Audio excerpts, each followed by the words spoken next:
ధన్యవాదములు. వీడియో మిత్రులకు కూడా ధన్యవాదములు. ముఖ్యంగా మాకు కూటమి ప్రభుత్వం Chandrababu sir, Pawan Kalyan sir, Lokesh sir మాకు కూటమి ప్రభుత్వంలో ఒడ్డర్లకు ఎలక్షన్ ముందు ఒడ్డర్లు ఎస్సీలో చేర్చామని హామీ ఇచ్చారు. మా ఒడ్డర్లందరూ మిమ్మల్ని నమ్ముకొని అందరూ ముందుకు వచ్చారు. కానీ ఇప్పుడు ప్రభుత్వం వచ్చి దాదాపు ఏడాది అవుతున్నది, ఏడాది అయిపోయింది.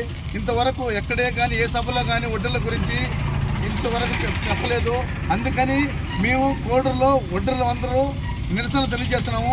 సార్ మీరు గమనించి మళ్ళా ఎలక్షన్ లోపల మాకు ఒడ్డర్లకు మాకు న్యాయం చేయాలని కోరుకుంటున్నాము. కోడూరు తరఫున మేము ఒడ్డర్లు అందరము దయచేసి మీరు ఆ హామీని నెరవేర్చితే మళ్ళీ మీరు ప్రభుత్వంలో ఖచ్చితంగా వస్తుందని మేమందరం మీకు సపోర్ట్గా ఉంటామని తెలియజేసుకుంటున్నాము. వీడియో తరఫున నుండి మా కుల బంధువుల తరఫున ఒడ్డేర కులస్తుల తరఫున మీద ఎందుకంటే మన ప్రభుత్వం పాదయాత్ర టైంలో లోకేష్ బాబు అయితేనేమి, అలాగే పవన్ కళ్యాణ్ గారు అయితేనేమి, అలాగే మన ప్రస్తుత సీఎం నారా చంద్రబాబు నాయుడు అయితేనేమి మా ఒడ్డేర్లకు ఒక నినాదంలో మాకు ఎస్సీ రిజర్వేషన్ కింద మా కులాన్ని చేర్చాలని ఎన్నో సభల్లో చెప్పడం జరిగింది. అలాగే ఈ కూటమి ప్రభుత్వం వచ్చి దాదాపు సంవత్సరం వ్యవధి అయింది. ఈ వ్యవధిలో మమ్మల్ని పట్టించడం నాదు లేదు. మన ఆంధ్రప్రదేశ్లో దాదాపు 40 లక్షల మంది ఒడ్డేర్లు ఉన్నారు. ఈ ఒడ్డేర్ల బాధ ఒకరు వినిపించిన యోగ్యత లేదు.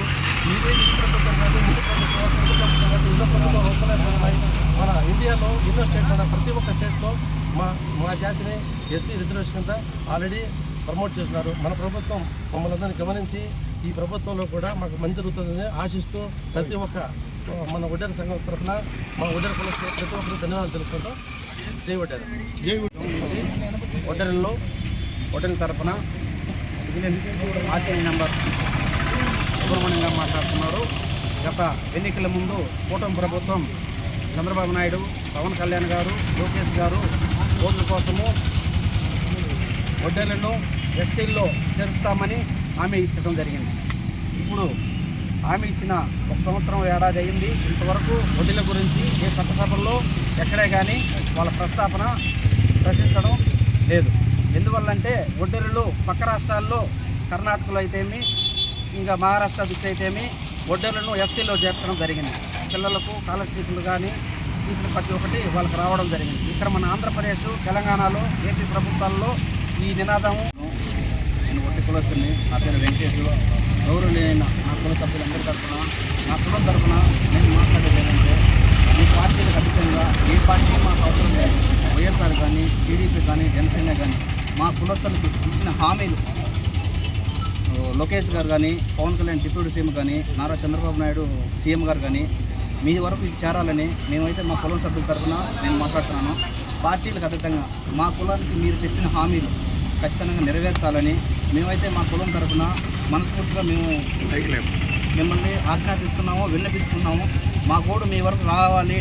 మేమెంతో మా కష్టాలు ఎలా ఉంటాయో మీకు తెలుసు, మా ఒడ్డెరువులు ఎలా ఉంటారో మీకు తెలుసు, మా బాధలు ఏంటో మీకు తెలుసు, అన్నీ మీకు తెలుసు. ఏ ప్రభుత్వాలు వచ్చినా మా కులాన్ని పట్టించుకునే నాదుడే లేడు. వాళ్ళ అవసరాల కోసం వాడుకున్నారే కానీ మాకు మంచి చేసే నాయకుడే లేడు. దయచేసి సీఎం గారు కానీ, పవన్ కళ్యాణ్ డిప్యూటీ సీఎం గారు మీ వరకు రావచ్చి మా కులానికి మంచి జరగాలని మేమైతే మనస్ఫూర్తిగా మేము కోరుకుంటున్నాం. మాకు మీరు ఇచ్చిన హామీలు మేమైతే మిమ్మల్ని ఏం డిమాండ్ చేయలేదు. మీరు ఇచ్చిన హామీలు మాకు నెరవేర్చాలి. దయచేసి మా కులం తరఫున మేము విన్నపించుకునేది ఇదే.